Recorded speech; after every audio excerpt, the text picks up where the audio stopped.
Bunkering system.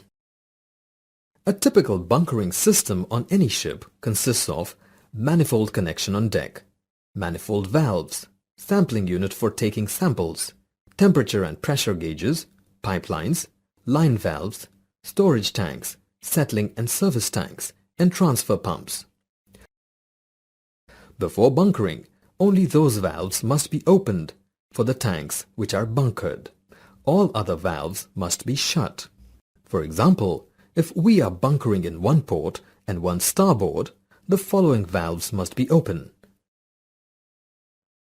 manifold valve, main line isolating valve, one port and one starboard valve. All other valves must be shut. See the simple animation to view the flow of fuel oil in both tanks. Remember, check soundings of other tanks and confirm there is no rise in levels. This is to make sure that there are no leaking valves or valves that are kept accidentally open. Bunkering procedure. Before bunkering. The procedure for bunkering starts 2 days before the actual operation. You must check the vents of all bunker tanks and clean them if necessary to prevent accumulation of vapors inside the tank during bunkering. Check all line valves and ensure they operate smoothly. Grease manifold connection bolts to save you from last-minute delays, which arise when bolts and valves are difficult to open. Make a bunker plan and decide on the final cutoff soundings in each tank to enable you in deciding the required flow rate during the bunkering process, especially during topping up. Check and ensure that the pressure and temperature gauges at the manifold are working satisfactorily. Monitor the pressure to ensure that you are well within the tested pressure of the pipeline. Monitor the temperature of the fuel at the manifold, as it is very important for your bunker calculation. A few tons are lost if a wrong temperature is used for bunker calculations. Ensure that you shut all the valves on the transfer pump and switch off powers before bunkering. During bunkering, line up all the valves leading to the tanks as per your bunker plan. Make the manifold connections properly using proper gaskets. Tighten the bolts to the required torque. Keep communicating with the bridge and engine room. Keep a bucket under the manifold flange to collect the bunker sample. This sample collection by drip method of sampling continues slowly for the total period of bunkering.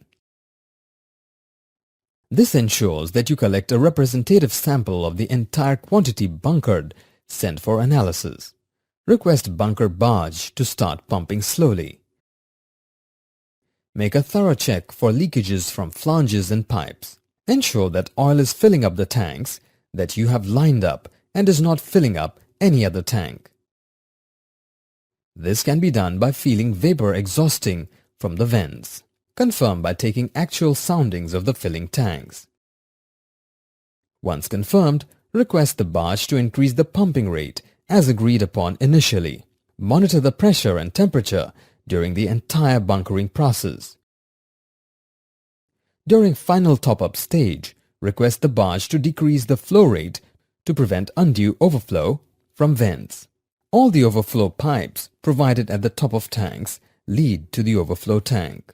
The sight glass provided on overflow pipes will indicate any overflow of oil. After bunkering, wait a few minutes for the oil to settle down. Take all the soundings and calculate quantity bunkered using tables. Fill 4 bottles with the drip sample collected at the manifold and seal all 4 bottles. Retain 2 sample on board. Give 1 to the barge and send 1 to the laboratory for analysis. Close all the valves in the bunker system. Use the fuel oil transfer pump to transfer oil from one tank to another. It can be used every day to pump the oil from the storage tank to the settling tanks. For easy pumping, maintain the oil temperature well above pour point in the storage tanks. Cold oil has high viscosity and if pumped could damage pipelines and pump parts. The purifier carries out the transfer of oil from the settling tank to the service tank. Never pump the fuel oil from the storage or settling tank directly to the service tank, as it will result in fuel pump seizing. Inform duty officer while transferring from port to starboard, since it involves listing of vessel. The duty officer will arrange for list correction using ballasting operations. For ship-to-ship transfer, use the main bunker line with appropriate lineup of valves. Since bunkering can be done from either port or starboard manifolds, ensure that one is shut while the other is in use.